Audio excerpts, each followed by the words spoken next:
এটা বিশেষ জুইশাল দেখাবলৈ লৈছোঁ আপোনালোকক। এয়া হৈছে মানে মই এইটো ইমান দেখা নাই, মানে আমাৰ এইফালে ইয়াৰ প্ৰচলন খুবেই কম। কিছুমান এৰিয়াত থাকিব পাৰে, সেইটো কথা মই নাজানো, কিন্তু ইয়াৰ বিশেষত্ব মই কওঁ বলক।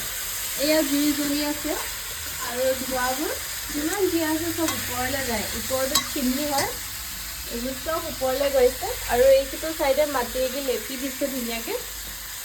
আৰু এতিয়া মাংস বনাই আছে, অকণো মাংসৰ গোন্ধটো অহা নাই ভিতৰলৈ। আৰু থিয় হৈ ধৰি ধুনীয়াকৈ বনাব পাৰে আৰু। হয়নে নহয় বাৰু? পাকঘৰটো ধুনীয়া, কিমান ধুনীয়া পাকঘৰ চাওক। আপোনালোকে ক'ৰবাত দেখিছে যদি ক'ব দেই। আৰু এনেকৈ কাষত ধুনীয়াকৈ খৰিও থৈ দিব পাৰে, মানে ইমানেই ধুনীয়া। মই কৈছোঁ নহয়, মোৰো এনেকুৱা এটা বনাবলৈ মন আছে। এতিয়া মাংস বনাই আছে আৰু ধোঁৱা চোৱাবোৰ চব ওপৰলৈ গৈছে। আকৌ এবাৰ দেখাই দিছোঁ দেই পাকঘৰটো চোৱাৰ পৰা।